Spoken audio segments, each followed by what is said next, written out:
টি-20 বিশ্বকাপে বাংলাদেশের ম্যাচগুলো কোথায় হবে? ভারত থেকে সরিয়ে সেগুলো কি শ্রীলঙ্কায় হবে? আইসিসি কি মেনে নেবে বিসিবির অনুরোধ? দেশের ক্রীড়াঙ্গনে এই আলোচনা চলছে বেশ কদিন ধরেই, যার চূড়ান্ত সিদ্ধান্ত জানার অপেক্ষায় ক্রিকেটার থেকে শুরু করে দর্শকরাও। তবে এখনও চূড়ান্ত সিদ্ধান্ত জানায়নি আইসিসি। বিশ্বকাপে টাইগারদের ভেন্যু পরিবর্তন নিয়ে আরও আলোচনা চলবে আইসিসি ও বিসিবির মধ্যে। এদিকে দুই পক্ষের মধ্যে একাধিকবার মেইল চালাচালির পর গতকাল মঙ্গলবার দুপুরে বসে ভিডিও কনফারেন্স। তবে ভেন্যু পরিবর্তনের ব্যাপারে কোনো সিদ্ধান্ত আসেনি এই আলোচনাতেও, বরং আরও একবার বিসিবিকে ভারতে না খেলতে যাওয়ার সিদ্ধান্ত পূর্ণ বিবেচনা করতে বলেছে আইসিসি। ভারতে বাংলাদেশের নিরাপত্তার শঙ্কাকে অত বড় করেও দেখছে না ক্রিকেটের নিয়ন্ত্রক সংস্থা।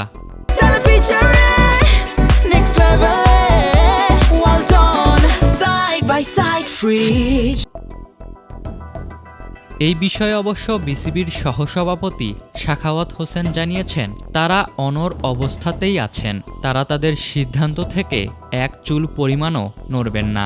আমরা যে স্ট্যান্ড নিয়েছি ওই স্ট্যান্ডে আমরা ঠিক আছি। আমরা আমাদের স্ট্যান্ড থেকে এক ইঞ্চিও দেবো।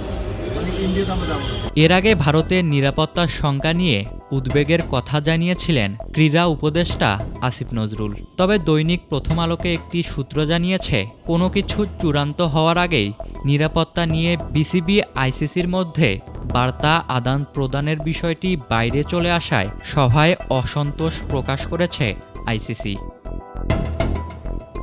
সভায় আইসিসি জানিয়েছে, যেটুকু নিরাপত্তা শঙ্কা আছে সেটি লো মডারেট বা নিম্ন মাঝারি পর্যায়ের। পর্যাপ্ত নিরাপত্তার ব্যবস্থা করে এটি কাটিয়ে ওঠা সম্ভব। কিন্তু এখানে বিসিবি প্রশ্ন তোলে, দর্শক, সাংবাদিক কিংবা বোর্ড কর্মকর্তাদের নিরাপত্তার নিশ্চয়তা কে দেবে? এটাকে মারাত্মক নিরাপত্তা ঝুঁকি হিসেবেই দেখছে বাংলাদেশ। আর ভারতে বিশ্বকাপ না খেলতে যাওয়ার পাশাপাশি বিকল্প ভেন্যুর কথাও সভায় জোর দিয়েই জানিয়েছেন বিসিবি বোর্ড কর্মকর্তারা। প্রথম আলোর রিপোর্টে বলা হচ্ছে এমনটাই।